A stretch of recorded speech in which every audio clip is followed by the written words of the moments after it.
Halo semuanya, selamat datang lagi di pembahasan kita kali ini. Hari ini kita bakal masuk ke topik yang lumayan berat, tapi super penting. Kita bakal ngupas tuntas lapisan demi lapisan dari sebuah tren viral di internet belakangan ini. Dan jujur aja, fenomena ini ternyata ngebuka tabir sejarah dan sisi psikologis yang benar-benar mendalam. Yuk, langsung aja kita bedah bareng-bareng. Nah, belakangan ini kalian pasti sering banget kan ngelihat satu tren di medsos yang agak kelam. Tren di mana laki-laki cuma berdiri diam, natap kosong, sambil ngerokok ke arah kabut tebal di satu jembatan ini. Ya, jembatan Cangar. Saking viralnya, banyak netizen yang ikutan simpati. Tapi pas kalian lihat video-video itu lewat di timeline, pernah nggak sih kalian benar-benar nanya, sebenarnya apa sih yang terjadi di balik kabut jembatan Cangar itu? Oke, biar gampang, ini rute bahasan kita hari ini ya. Kita mulai dari misteri viralnya Jembatan Cangar, terus bahas teror sosok gaibnya, mundur dikit ke sejarah kelam penjajahan, dan ngeliat kenapa luka sejarah itu membekas banget. Terakhir, kita bakal bedah beban berat laki-laki, dan pastinya gimana cara kita mencegah tragedi ini terulang lagi.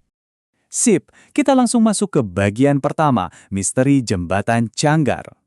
Jadi gini, akhir-akhir ini tuh lagi meledak banget tren yang namanya laki-laki tidak bercerita. Pasti kalian pernah lihat lah ya video pria yang lagi melamun, ngerokok sendirian, natap jauh ke arah jurang di jembatan kembar Cangar ini. Orang-orang bahkan sampai ninggalin rokok, kopi, atau bunga di sana saking simpatinya. Tapi realitas di baliknya tuh gelap banget teman-teman. Belum lama ini, ada dua pemuda, masih 24 tahun umurnya, yang secara tragis kehilangan nyawa di dasar jurang itu. Ini ninggalin jejak digital dan atmosfer yang jujur aja bikin kita semua khawatir. Lanjut ke bagian 2, teror sosok gaib. Coba deh, kalian bayangin sebentar ada di posisi ini. Hutan Cangar itu vegetasinya luar biasa rapat. Sering banget ketutup kabut tebal yang bikin kita nggak bisa lihat apa-apa di depan, ditambah hujan pegunungan yang bikin beku. Dan sunyi banget. Atmosfernya benar-benar mencekam. Nah, kondisi alam yang super intens inilah yang jadi panggung buat misteri sosok gaib di hutan ini. Nggak heran kalau ada puluhan cerita horor dari netizen yang berseliweran selama bertahun-tahun.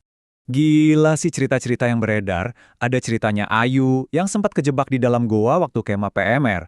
Dia ngaku diteror hantu berjubah putih yang matanya nyala, plus ada entitas raksasa berdarah di kegelapan.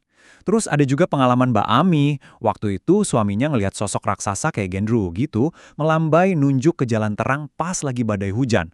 Padahal itu jalan ilusi yang langsung arah ke jurang mematikan. Dan yang paling bikin merinding sih, ceritanya Johani. Ini gue salah lihat apa gimana ya? Nah, kalimat panik itu yang teriak di kepalanya Johan waktu motoran turun dari jalur Cangar. Johan ngelihat pocong pucat dengan kain kafan lusuh yang awalnya dia kira cuma nyangkut di pohon. Tiba-tiba pocongnya pindah, berdiri tegak persis di atas jok belakang motor temennya yang lagi ngebut. Sambil nyeringai serem banget.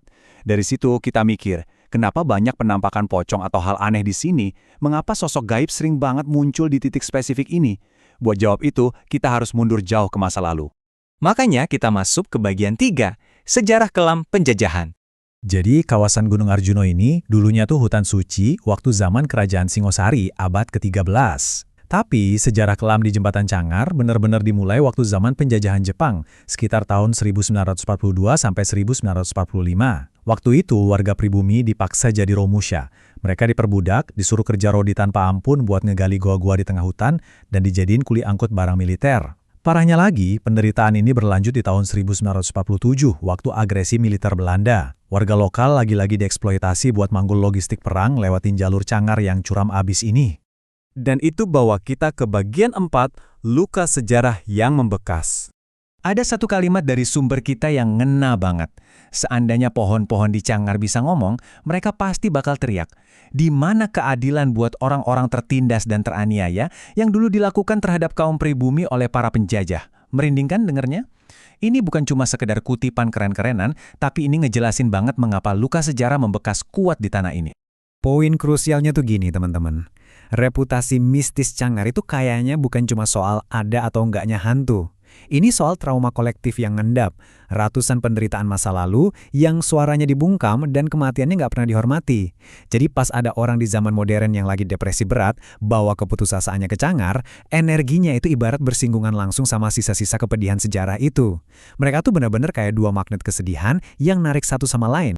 Sekarang kita beralih ke bagian 5, beban berat laki-laki. Nah, kita obrolin alasan laki-laki tidak bercerita. Mengapa laki-laki enggan bercerita masalahnya? Kalau kita lihat, secara kultural, perempuan tuh lebih dikasih ruang buat curhat, meluapkan emosi, dan saling dengerin. Tapi laki-laki, dari kecil mereka udah didoktrin, kamu tuh cowok, harus kuat, be a man. Seolah cowok nggak boleh nangis, harus selalu sanggup mikul tanggung jawab. Dan kalau gagal, wah, malunya luar biasa. Stigma sosial inilah yang akhirnya maksa mereka nelan semua rasa sakit itu sendirian dalam diam. Bukti nyatanya bisa kita lihat dari statistik global ini. Sedih banget, tapi tingkat laki-laki yang ngambil nyawanya sendiri itu angkanya jauh lebih tinggi dibanding perempuan. Ini membuktikan kalau tren laki-laki tidak bercerita di TikTok itu sama sekali bukan sesuatu yang estetik ya. Itu adalah gejala nyata, red flag dari sebuah epidemi diam-diam yang mematikan. Terakhir, bagian 6, gimana sih cara kita mencegah tragedi berulang? Gini ya teman-teman, waktu kita lihat orang naruh bunga atau rokok di jembatan itu, oke lah niatnya mungkin empati. Tapi tolong sadari, meromantisasi depresi dengan cara kayak gitu tuh bahaya banget. Itu justru bisa memvalidasi perasaan orang lain yang lagi di ujung tanduk buat ngelakuin hal yang sama, atau yang biasa disebut copycat behavior. Kita benar-benar harus bijak nyikapi hal ini di internet. Jadi daripada ngasih validasi yang salah, mending lakuin 4 langkah konkret ini. Kalau kalian punya temen cowok yang tiba-tiba banyak diem dan kelihatan murung, pertama dengerin aja, nggak usah dijudge, cukup dengerin. Kedua, please jangan biarin mereka sendirian mikirin masalahnya. Ketiga, bujuk pelan-pelan buat cari bantuan profesional kayak psikolog. Dan keempat, kalau kerasa udah bahaya, jangan mikir 2 kali buat nelpon nomor darurat. Kalian bisa nyelamatin nyawa, beneran. Dan buat kalian yang lagi dengerin ini, yang mungkin lagi ngerasa capek banget sama hidup, ingat satu hal, nyerah itu bukan solusi. Nyerah nggak bikin beban kalian hilang, itu cuma mindahin rasa sakit kalian ke orang-orang yang peduli sama kalian. Masalah apapun yang lagi ngehantam kalian sekarang, itu ibarat badai.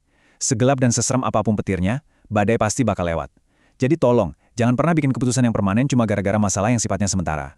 Buat nutup pembahasan kita kali ini, coba deh renungin pertanyaan ini. Hutan Canggar udah jadi saksi bisu gimana ratusan tahun penderitaan para Romusha nggak pernah didengar. Tapi buat kita yang hidup di zaman sekarang, diem itu bukan lagi pilihan. Kalau masa lalu di Canggar itu penuh sama jeritan yang nggak pernah nyampe, mampukah kita mutus rantai itu dengan mulai benar-benar dengerin teman-teman kita hari ini? Gue harap jawabannya iya. Makasih banyak ya udah mau belajar dan ngupas isu ini bareng-bareng. Tetap peduli, jaga satu sama lain, dan sampai jumpa di pembahasan seru berikutnya.